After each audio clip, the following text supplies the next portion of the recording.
more stretch that I forgot to give. I apologize. I'm going to have Elle lay down on the side. The back of the shoulder, the capsule in the shoulder and the back part of the rotator cuff often get very tight.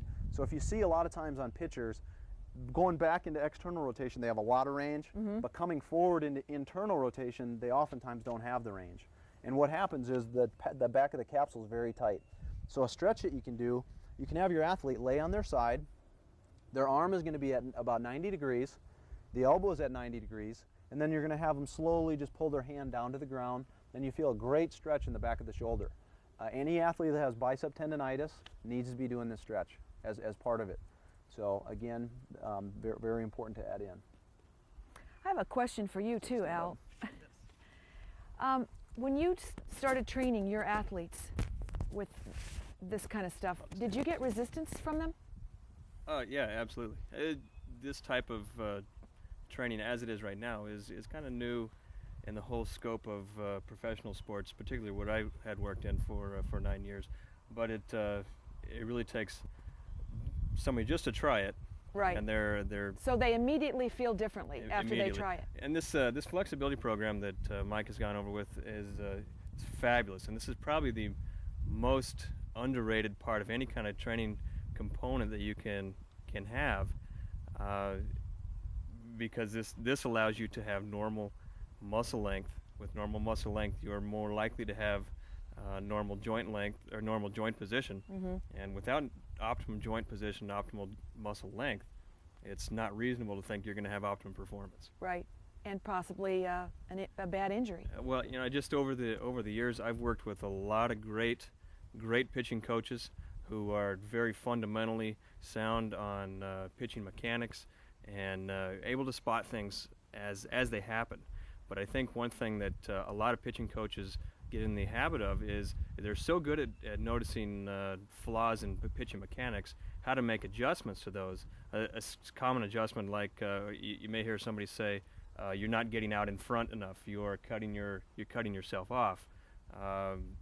Changing the way from a foot to be pointed on their lead foot, their front leg to be pointed straight at their target, to sometimes they actually have them close it off a little bit to solve some symptoms in their shoulder.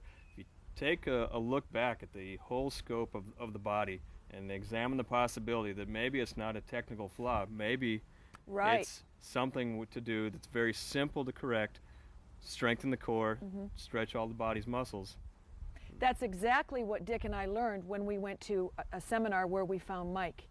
And that's what I think is incredible, and I know that our viewers have to be thinking the same thing, that wow, this is really different and it's overwhelming and I have to add this on to my workout now. But that's why I asked you, once they get this routine down, it shouldn't take more than 10-15 minutes, and yet they're going to just feel the difference. Now, one other question I have, and I hear this all the time from ball players.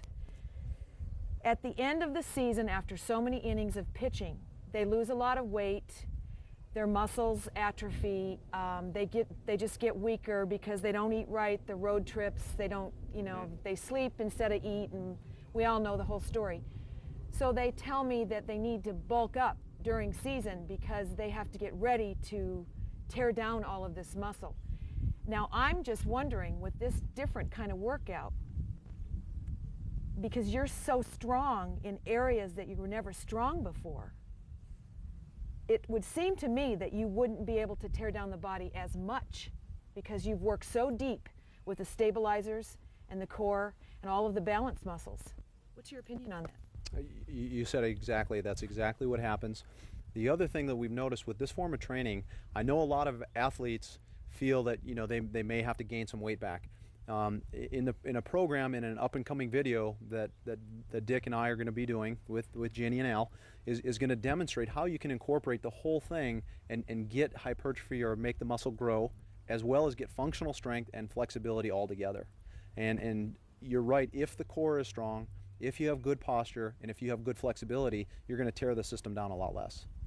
And to reiterate one thing, when you're asking about why you stretch the whole body and you really didn't focus on the rotator cuff much at all. And one of the reasons, you don't pitch sitting in a chair.